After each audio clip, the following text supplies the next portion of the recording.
Welcome to Sabres Scoop, presented by the Hockey Writers, a once a week show covering all things Buffalo Sabres and NHL hockey. We thank you for joining us today. And to make sure you don't miss out on any other future episodes, be sure to subscribe to and like the show on YouTube, follow and share it on Facebook, and always, go make sure to catch the other great hockey content at thehockeywriters.com. And on our Twitter feed, you can find us at Sabres Scoop THW and find everything else at the Hockey Writer. Jordan, you got a special announcement to make, don't you? Well, yes, Brandon. Today is a special day. Fans, as we've not only hit our 10th episode of Sabres Scoop, but we also now have a new co host joining the show. You may notice Nick Richardson is here. So let's welcome Nick to the show and make this a great one, eh? But first, Nick, why don't you introduce yourself to our fans and tell us how it's going? Thanks, boys. Thanks for having me. Yeah, it's good to be on. I'm here in lovely Hamburg, New York, just south of Buffalo. And yeah, it's great to be part of the team. You guys have been running a tight ship, and I'll do my best not to tip it over. Wish we were had a better hockey team to talk about, but as they say, when you're covering team, rather have them be either really good or really bad, and we've got the latter, but plenty to talk about. So it'll be fun to follow the team the next couple of weeks, especially with the trade deadline coming up. And yeah, we got a good show for you guys today. And why don't we get into it? Oh, for sure. Yeah, sure thing. All right. So the biggest news surrounding this team, obviously, is the status of Taylor Hall. During TSN's insider trading, Frank Cervalli said the Toronto Maple Leafs are not in the mix for him, but the rest of the market is heating up. Teams like Boston, Florida, and Colorado are very interested. So guys, what do we think of these prospective teams in a Hall trade? Where do we think he might wind up?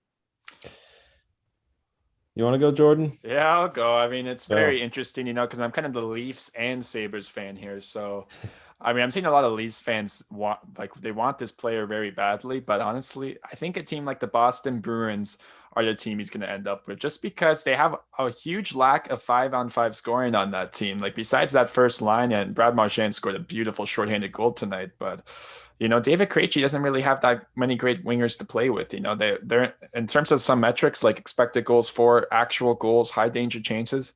They rank in the bottom third out of the whole league, and this is a team that's supposed to make the playoffs. They're currently only fourth place in their division.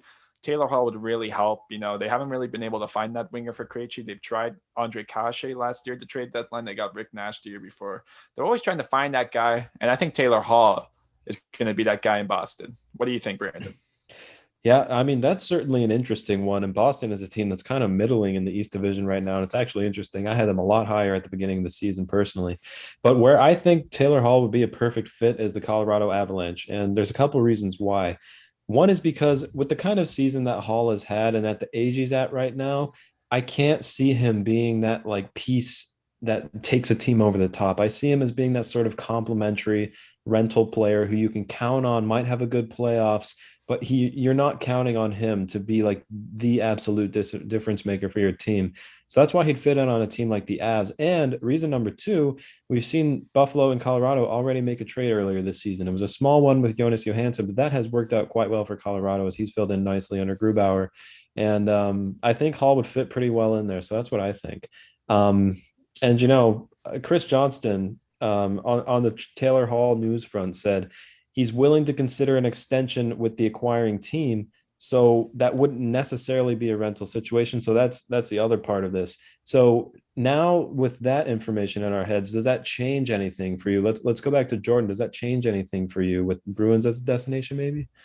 See, that's interesting because Boston doesn't really have that much cap space, and this is a buyer's market. Like we're seeing that with even the trade that was made yesterday, Palmieri, Zajac going. It took like you had to spend two NHL players just to get that first round pick. It's going to be tough, and when I just don't really know what's going to happen here. Like I think Taylor Hall's going to make a lot less than he could have potentially even last summer. Like Yeah. I think he's signing like a $6 million, maybe 5-6 year deal, which isn't bad. But this is a player that at one point thought he was going to be making 10 million. That was an actual number that could have been potential because you know how crazy NHL GMs go on free agency. And I don't know if the Bruins are going to be able to re-sign him. Honestly, it's going to be difficult for any of these teams to re-sign him that aren't really the Buffalo Sabres. So that's going to be interesting. I'm curious, what do you think, Nick? Yeah, I agree with you guys. I agree that Colorado and Boston are the logical places for him to wind up. I think to Brandon's point, he's not really that first line driver of play anymore. But on teams like Boston and Colorado, two teams that both have a dominant top line, Hall doesn't need to be, that guy who's a point per game player. And as far as his future, I think you're looking at a guy who, similar to Jack Eichel, has had very little chance to shine on the national stage in the playoffs. So wherever he winds up, he came to Buffalo not necessarily for the opportunity to, thinking that he was going to be going to the playoffs every single season. It was, I think, more of a money decision this past off season. But moving forward, this is a guy who's well into his career now and has had very little playoff success or very few playoff appearances to begin with. So I think the team that he would probably favor would be Colorado, because just they have a better cap situation and they're much more set up to succeed in the future with that young core that they have. So I think Colorado for Hall is probably the place he wants to end up long term. But again, we'll have to see how the economics work out. It's going to be a fascinating offseason to watch how these teams deal with the salary cap moving forward. Oh, yeah, totally. And I mean, we're less than 4 days to go from Monday's trade deadline here, guys. Taylor Hall's name is going to be all over every TV network. And that's why we kind of have to pay attention to some of these other guys on the Sabres. Because remember, they're a bad hockey team. They should be trying to sell off a lot of these bad players just to try to get something for them. You want those future assets. So let's go through the list of Sabres not named Taylor Hall. Some options here, Sam Reinhart. This is a name that's been out there now for a month. I don't know if they should be moving him. Do we think he gets traded by Monday's trade deadline? I could start off. I'm gonna say no, simply because I don't think that they're gonna get a good enough offer for him. And if they don't, then don't feel like you have to pull the trigger and move him. He's an expiring UFA, so I understand there might be a bit of a sense of urgency, especially if they feel like they're not going to be able to agree on terms. But you can't trade Sam Reinhart right now, not with the season that he's had, not with what he means to this team. Nick, any thoughts on that? Yeah, I agree. I think it would just be a terrible look for the franchise. They've kind of been kicking his contract down the road a little bit with these short-term deals, but he's been by far their most consistent offensive player.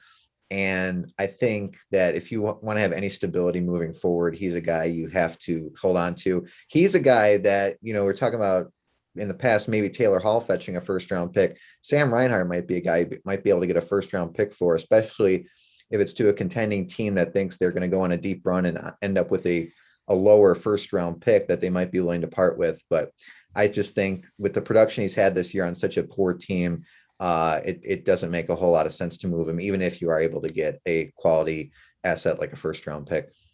Yeah, totally. And then the next one up here, man, Brandon Montour, a defenseman on our blue line. He has a $3.85 million cap hit, so that could be the problem here. What do you guys think? I'll start with Nick. Do you think Brandon Montour could be moved before this Monday trade deadline? I think he definitely could be moved. I think they should try to move him, and he's definitely been helping his cause. He's been scoring better than most of the forwards on the team the last few games. The production has definitely ticked up. He's a guy, I detailed in my last column some of the Sabres' recent big trade deadline moves.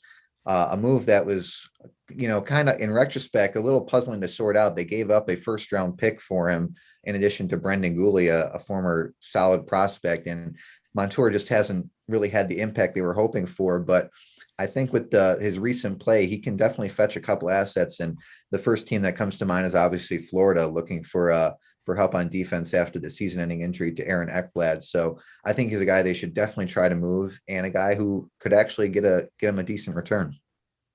Yeah, I totally agree with you there, Nick. Brandon Montour is a guy who, like you said, is scoring really well recently. I think since Jack Eichel has been gone, it's been him and Kyle Okposo who have been like neck and neck for, the most points in a certain amount of games. And he's certainly making his case that he might have been a victim of the Kruger system, like a lot of these players have been. And so I don't know, with a little more offensive freedom, it looks like he's having a pretty good time being out on the ice, and it's showing on the score sheet.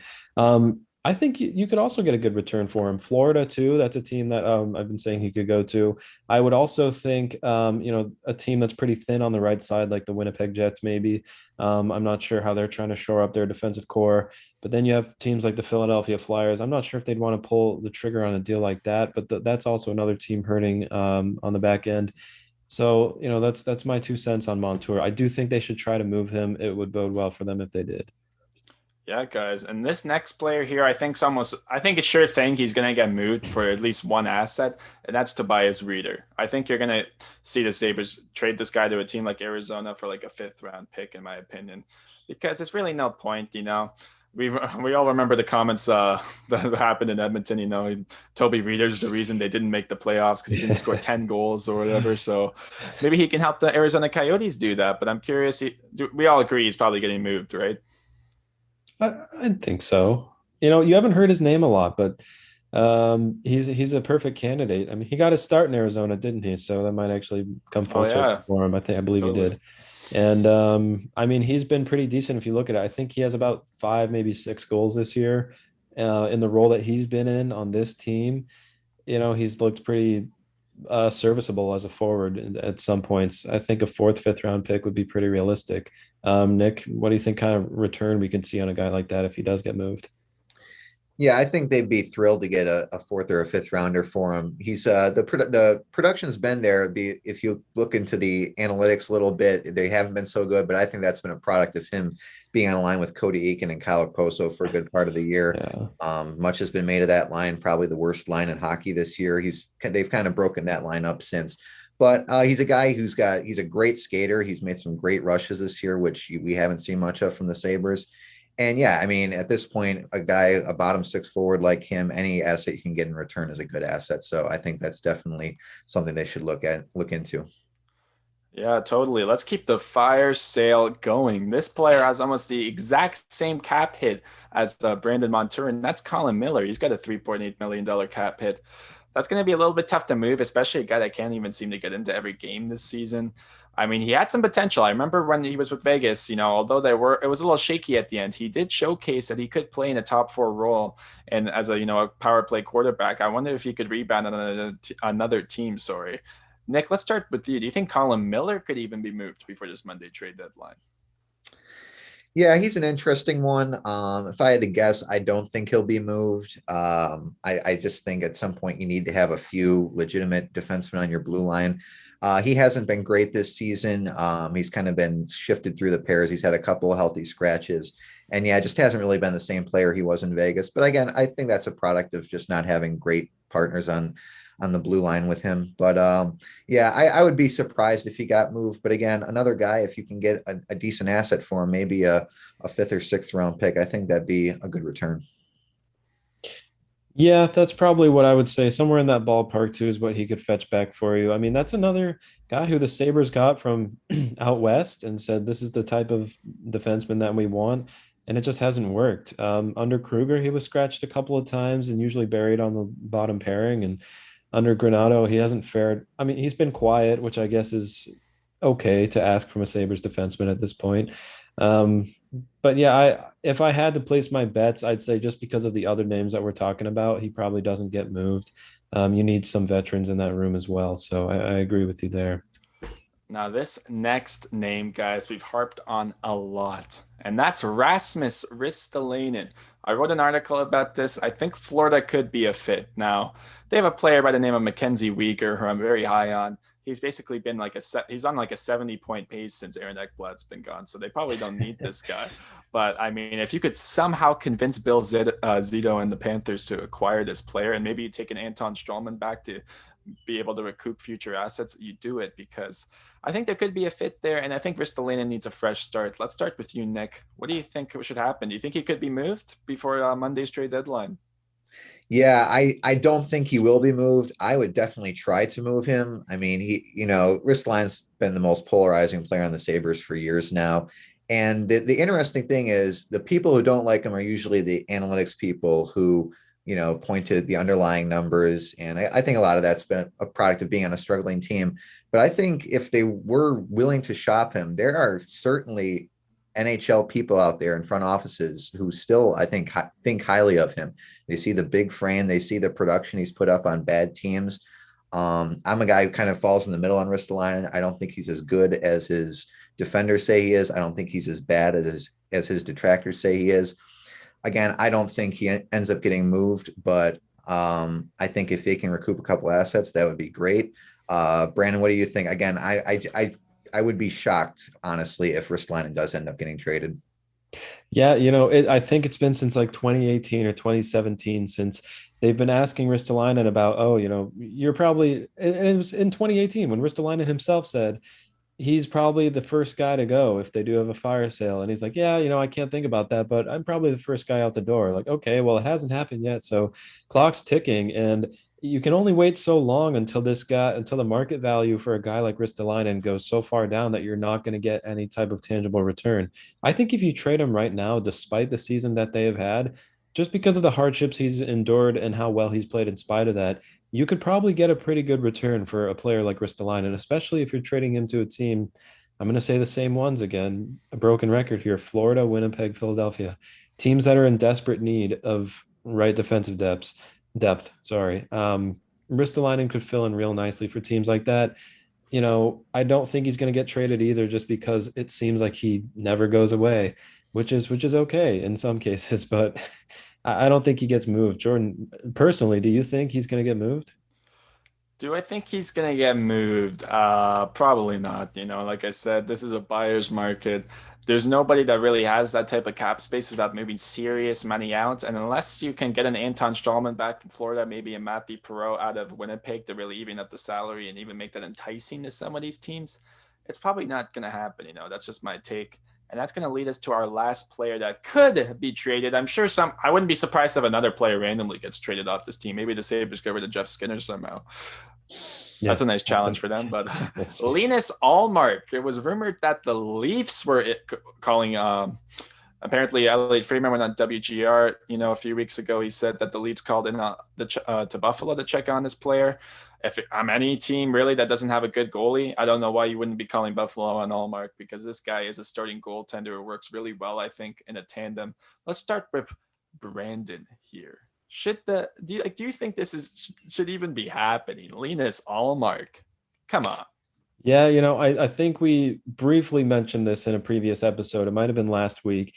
And I'm going to say exactly what I think I did then, which was if this team even considers moving Linus Olmark right now, that would be an insane decision, because this is like we've talked about how he has all but one of the Sabres wins, how his stats are, top half of goaltenders in the league on the absolute worst team in the league. He keeps them in games constantly, even tonight, like when they lose 6-3 at the end of the day, but like they were able to play of late in their past 5-game point streak before tonight. They were able to play close hockey, and that's because of Linus Ullmark a lot of the time. And so this is a team that, do not give him to Toronto. I don't care what they're doing with Freddie up there.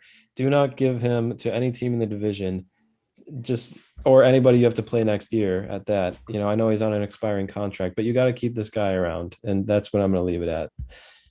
Yeah. Yeah, I would think Toronto's all set, seeing as they've got the undefeated Jack Campbell going for them. But yeah, I'm in agreement. I don't think there's any upside to trading Linus Ullmark unless you're getting an absolute haul in return. I'm talking multiple first-round picks. I don't think you can move him. You move Linus Ullmark, you have absolutely nothing heading into the offseason in the way of goaltending. You're probably banking on Ukko-Pekka Luukkonen coming up. He hasn't played in the NHL yet, and signing some veteran free agent in the offseason. So I think you have to keep Ullmark at least for now. And again, yeah, he's probably, you can make the argument he's been their most valuable player, even though he's missed a good chunk of the season. And again, unless some team absolutely blows them away with a Godfather offer, I don't think there's any upside to moving him. 100%. Yeah. There's another player who's been coming up. Nick, do you want to talk about a certain taxi squad member for the Sabres right now? Absolutely. We've got an R2 Ristelainen signing. One of the most enigmatic figures among Sabres Twitter was called up to the taxi squad on Monday. No word yet on when he'll debut. I think he's had 1 or 2 practices with the team. He's played very well in the AHL with Rochester. I believe 13 points in 13 games, was almost a goal per game player in Finland. And he figures to join the roster at some point, assuming Taylor Hall is moved and 1 or 2 other forwards are moved. He'll probably work his way into the lineup somewhere. So what do we think he can provide down the stretch? Jordan, I'll start with you. See, this is a player I was shocked when he wasn't in the opening day lineup. You saw him in preseason on various lines, and he thrived there. I thought this guy should have been on the team since the start of the season. And looking at his numbers in the AHL, Chad Dominicus is a great follow on Sabres Twitter. He tracks a lot of those Rochester games. And looking at the various metrics, like, I mean, he just excels in all of them, you know. Like, I think this is a player that would really do wonders on the Sabres third line. I think he could completely reutilize it. He's a play driver. I want to see him down the stretch because he should be a full-time player next season. Yeah, we have about what 16 or so games left. That's a good quarter of the season that you got to get guys like this in. He's, Nick said a point per game down in Rochester with the Amherst. And I agree, Jordan. I thought he was going to be on the opening night lineup too, as well. And you look at how poorly some of the offseason, like last minute offseason signings, I'm talking Eakin, Reader, guys like that, how poorly that they've manifested, in the Sabres lineup. Guys like R2 Ristelainen would have been perfect to fill that role. And there were a couple other guys too. I still think Rasmus Asplund himself probably deserved a bigger chance than he's had, but he scored the other night, 2 nights ago, I believe. So that's good. But yeah, I think this guy can make a real impact down the stretch. And when you have nothing to lose, you might as well just go for it right now and let's see what he can do. Another guy who's been getting an opportunity as well is Stephen Fogarty. Now, he was nowhere near as hyped up as guys like Ristelainen or even Asplund, other people coming to this season. But Stephen Fogarty scored his first NHL goal recently with the Sabres. I think he's looked pretty decent in a bottom line pairing. What do you guys think about Fogarty in the lineup? Let's go to you, Nick. Yeah, I think he's shown some promise. Obviously, he scored his first goal. I think he also had an assist in that game. And he's a guy you definitely notice when they're making rushes up the ice. I think one of the downsides, he has taken a few penalties already, and that's something that he needs to work on a little bit better. But he's definitely shown promise, and I think this last quarter of the season is going to be important for him to see if he's going to have a future on the team.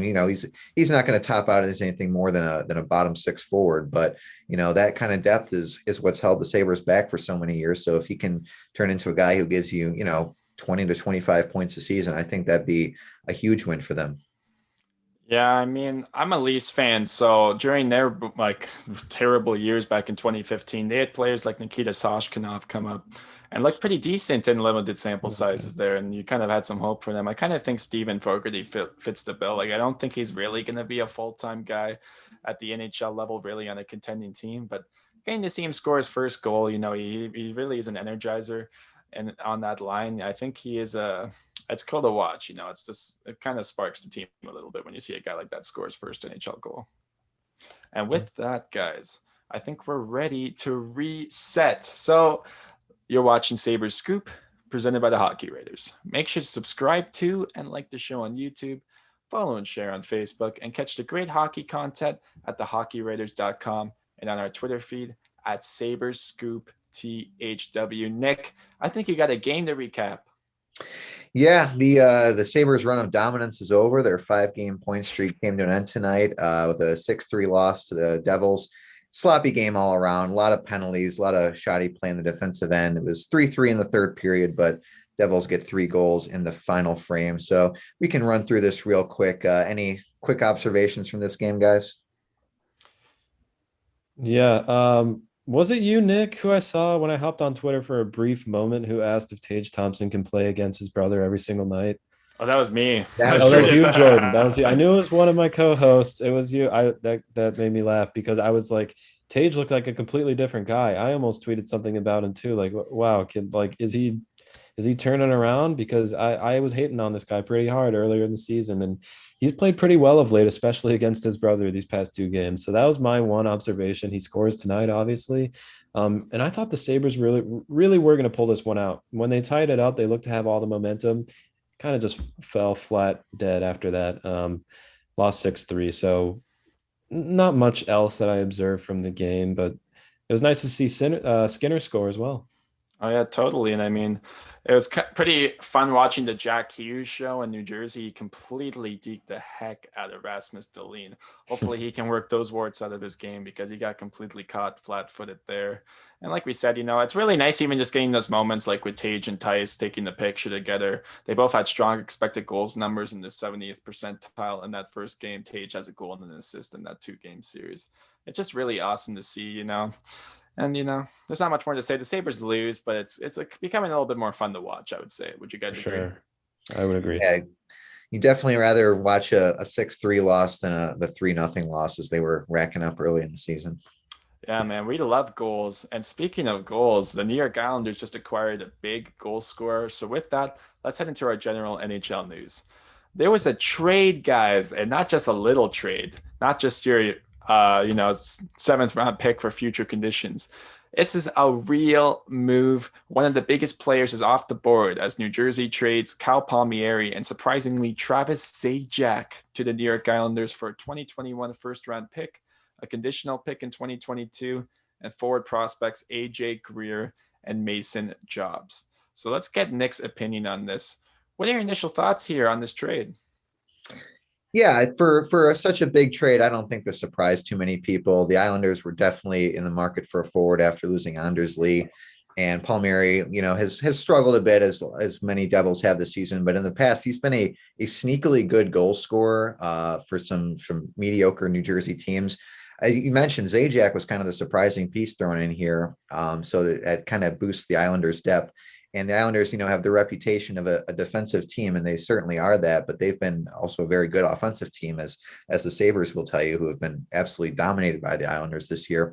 But yeah, I think this affirms the Islanders being all in on this season, believing they can make a deep run. And Palmieri's the kind of guy who, you need to be able to score goals down the stretch, and the Islanders have the defense to back it up. So I think this definitely makes them a player down the stretch.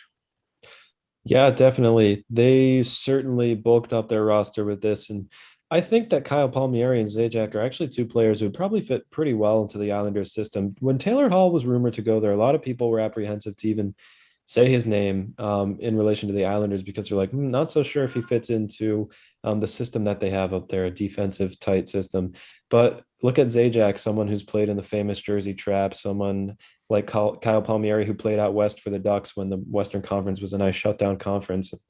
Those are guys who are going to fit in pretty well with the Islanders. And I think Zajac, a lot of people are saying that he had to go the other way for New Jersey to get a first round pick. And if that's what they had to give up, hopefully that first round pick turns into something. But he has had a nice little career for himself out in New Jersey. And that's a good player to add for depth as well. Jordan, do you have anything extra to add about this trade?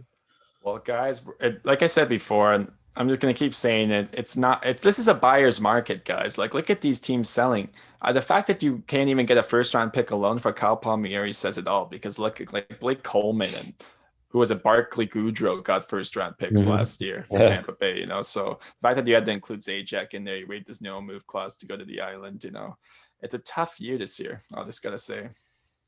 For sure, yeah. To a lesser degree, there was another trade that didn't cause as much hysteria as the one we just talked about, but the Chicago Blackhawks traded Lucas Wallmark and Lucas Carlson, two Lucases right there. There we go, to Florida for Brett Connolly, who's a player we all know, Riley Stillman, and they also got the RFA rights to Henrik Borgstrom and a 2021 seventh round pick.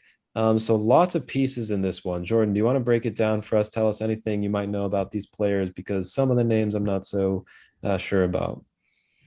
Yeah, I honestly think the Chicago Blackhawks did really well in this trade. Brett Connolly does make $3.5 million, and he's having one of his worst career seasons as a member of a Panther right now. But looking at his underlying stats, this guy's pretty high, like in terms of his even strength offense. He can really score goals. That's the big thing. And I think he will rebound in Chicago because he'll get to play a higher up role in the lineup. And even a guy like Riley Stillman, he's only 23 years old. He was playing consistently in that Florida Panthers blue line. So the Chicago Blackhawks get a young defender here. And they even get Henrik Borgstrom, who was really highly touted. Like this is a guy that was projected to be like a second line player. And we know Chicago, they just take every European player, bang, score 30 goals. So I can totally they trade see them away. So yeah, they do that. And then they reacquire them. That's also what they do. It'll turn out well in the end. But Borgstrom, yeah, I think could fit in there totally. And Lucas Wallmark's an interesting player. He's always had good play driving numbers. So I think he'll fit in well probably for what Florida's looking for. And Lucas Carlson, I'll say I'm not too familiar about, but I have heard his name. I think he's a decent prospect to go the other way. What are your opinions on the trade, Nick? Yeah, I think, they're not really big names outside of Connolly in this deal, but I think I agree it's a pretty good trade for Chicago. And I think the Blackhawks are going to be a fascinating team to watch this offseason. A lot of people thought they'd be near the bottom of the league, and they kind of showed signs of life earlier. They've fallen a little bit back of the pack and don't look like they're going to end up making the playoffs. But I think moving forward, they have to, going to be making decisions about how they want to approach moving on from the Stanley Cup core of Kane, Taves, and Keith. And moves like this, while they don't tell us a whole lot, they kind of set the lower foundation for how they move forward. So there was another minor signing in the league. We go out to Vancouver. The Canucks re-signed Tanner Pearson at 3 years, $3.25 million per. And, Canucks obviously have bigger concerns at the moment with the COVID situation out there, but we'll touch on this signing quickly. Pearson is a guy, he's got 11 points in 33 games, not the greatest season so far. And I think Vancouver fans are probably a little upset, especially in the wake of letting Tyler Toffoli walk and the season Toffoli is having out in Montreal. And so I'll start with you, Brandon. Just any thoughts on the re-signing of Tanner Pearson? Yeah, I don't hate the term and I don't hate the cap hit there. I really don't. 11 points in 33 games this season is a little but then again, the entire Canucks roster has just been way down this season. It seemed that they had everything going for them last year, right? Like everything fell into place. You have Toffoli come in, you have Pearson come in, and letting Toffoli walk was totally, like you said, just a total head scratcher. But then again, the Canucks have had some decisions like that that just make you scratch your head, really. Um, but I do think that Pearson would be a lot better with Toffoli. They played together in LA on a line, and that 70s line with them and Jeff Carter, and that would have been a good idea to keep Toffoli. So I don't hate this. I hate some of their other signings of recent years, like Jay Beagle, but he's making like 5-6 million on the fourth line or whatever. But not much else to say about that. We'll see if it works out. Tanner Pearson's been a productive player in the past. Jordan, anything on that?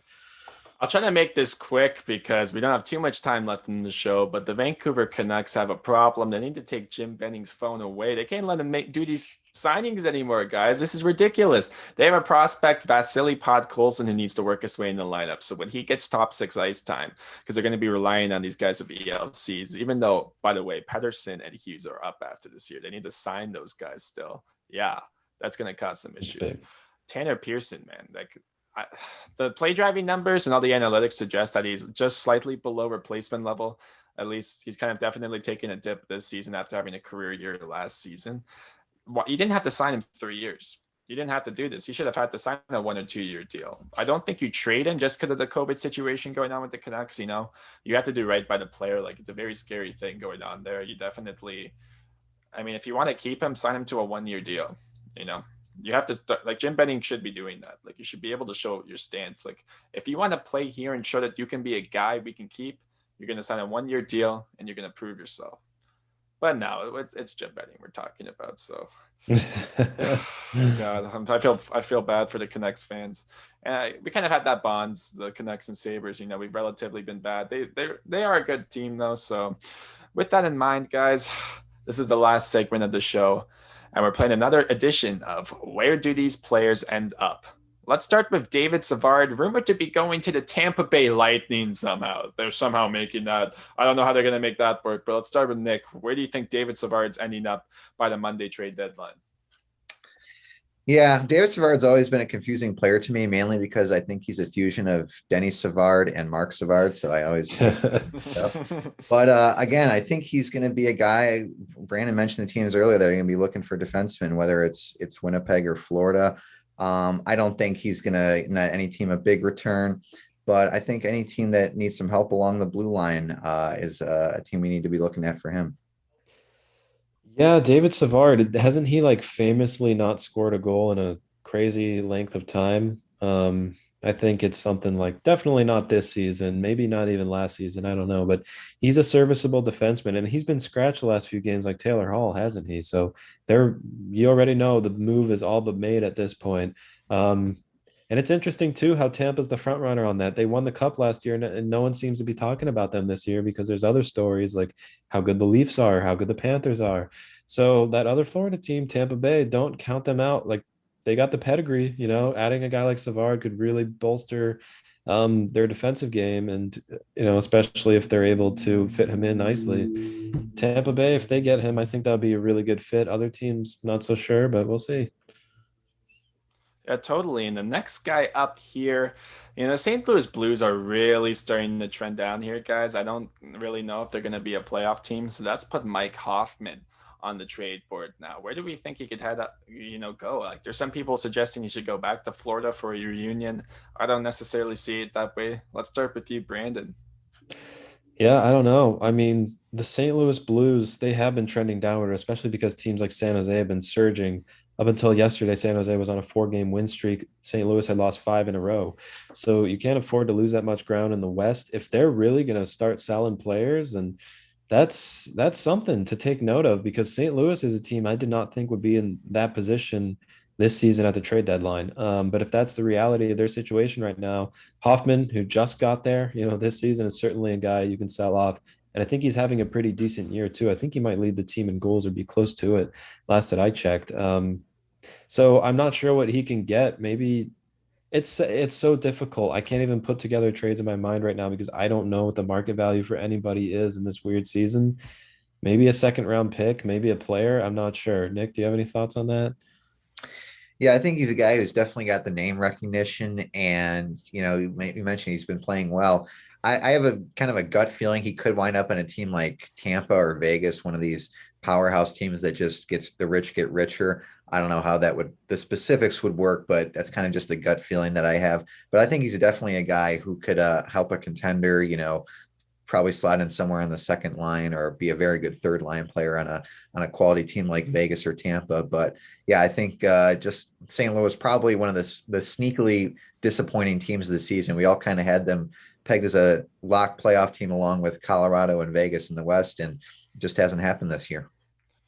Yeah, and with that, guys, this is going to be the last player we talk about on where do these players ends up, and that's Jonathan Bernier, guys. The goaltender market is so fascinating to me. There's teams that need a goalie.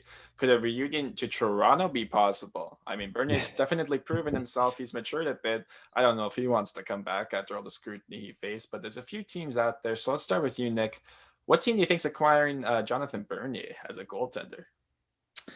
Yeah, I think Toronto makes sense. They've any goaltender who's on the market is going to be linked to Toronto in a trade, and Bernier probably more than most. One team that could probably use a goaltender, but probably isn't in the market to trade for one, is Washington. They've got a couple of young goalies out there, but they have essentially zero cap space, and they would probably have to move players to get Bernier over. But I think especially a guy who's never really been a legit number one guy, but who has experience in Washington with the kids they got in net, who have played well this season, but obviously no playoff experience. That could be a possible destination. Those goalies in Washington, by the way, have a combined .880 save percentage this season. So I wouldn't say they're playing that well. Not good. Yeah, maybe I'm just thinking of them playing against the Sabres, and But Samsonov should be better for sure. Oh yeah, everybody's great against the Sabres. So let's get Brandon. Yeah. Brandon, what's your thoughts on Jonathan Bernier? The Blackhawks are really good at reacquiring players. Lou Lamoriello is really good at reacquiring players. The Maple Leafs don't get players that they used to have. So I'm not going to say that Bernier is going back to Toronto. I don't think that he's going to do it. I don't know if it would work out, if that matrimony would end up happening. Here's something interesting. Tell me if I'm crazy here because it's within the division. What about the Dallas Stars for Jonathan Bernier right now? A team that's struggled, and they're just a hair above the Red Wings right now, but they're still within striking distance of the fourth and final playoff spot in their division, I think, at least. What about Jonathan Bernier to the Dallas Stars? That could work because I think Ben Bishop's injured, is he not? I He's know he been was injured all yeah. season. Khudobin's not been as good as the playoff run. I don't know. Could work. That's a good option. I think Washington's I like that Nick mentioned Washington because I do think he could end. I think it's one of those two teams for sure. So any last thoughts, guys, before we wrap up the show? Man, I'm all good. I'm not as salty about the Sabres loss tonight because they've been pretty hot of late. So I'm not too upset about that. Having fun watching hockey recently, and that's a good change.